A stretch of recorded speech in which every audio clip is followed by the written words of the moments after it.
Alright, broken fishing poles, that's what we're talking about here. Whether it be the eye of the pole or the actual pole itself. I recently found myself in this situation and I figured out a way to fix it. And since I'm the only video on YouTube right now, listen up. Music cut off, whatever. So, this pole seemed to have snapped right below the eye of this pole right here, right? So I disassembled the eye off the pole and I set it right in between the crack. And in a few seconds here I'm going to show you exactly what that's going to look like. And then I started wrapping string around it real tight, like thread, like black thread, right? Just like you would have the eyes hooked onto the pole to begin with. So I put this eye of the hook over the crack and started wrapping string around it to give it more structural integrity now. Now what that's going to do is bind these two pieces together. And in doing so, you know, you're going to have another pole. Well, once you start wrapping that up real good and tight, you need to Gorilla Glue it. I'll show you what that is here in a second. And then I put an extra layer of it on just for some more structure. And then I put some rubber cement over it. And it's actually, as you can see, it's pretty stiff again. It's pretty tight. Here, let me show you what I'm talking about. The guides, or the eyes, on a fishing pole, in this particular picture, are a little differently set up than the one that I have on my particular pole. You may only have one bracket, like the one on the left or the one on the right. You may not have both. I just so happen to have one. So I'm going to use that white mark that you see on the pole there to represent the crack. Now in this particular instance, you're going to want to have each one of the sides of the guide to actually be over top of the crack.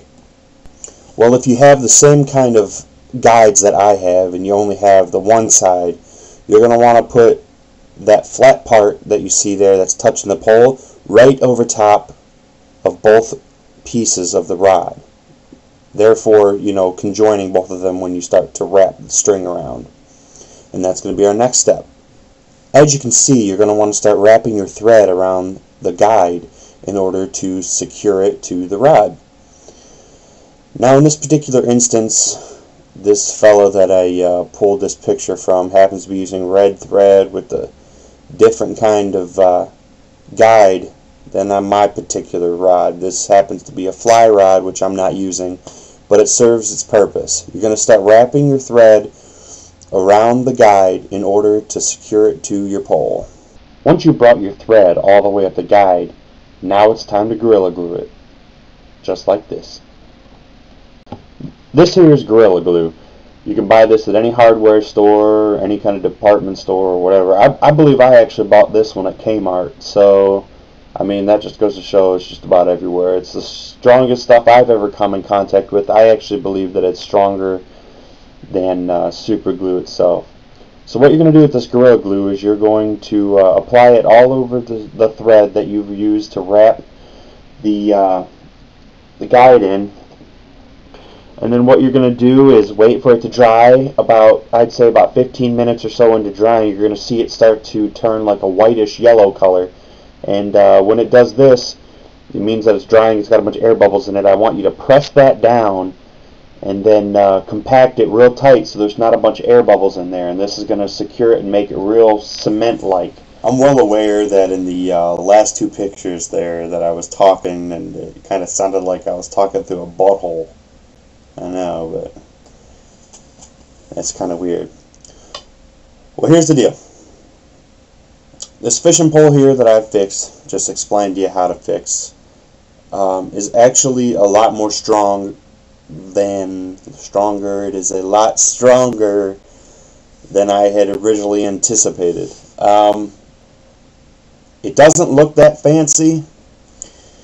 It's not going to be something you're going to want to sell to somebody or buy in a store or something like that, but for its intent and purposes, it's doing just fine. I'm going to try to zoom in here so you can see what I got going on.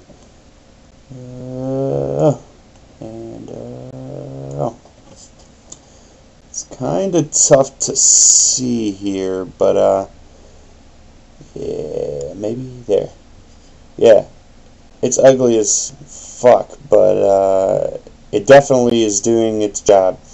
Right here, below the eye, is right where I had that break at. And by wrapping this thing around it and Gorilla Gluing it and then putting an extra layer on there of thread, nylon thread for that matter, which is a little bit stronger than your average cotton thread, binded these two pieces back together. So I'm quite content with it. As you can see, I mean, I can put all kinds of pressure on this thing, and it's almost like having a brand new pole.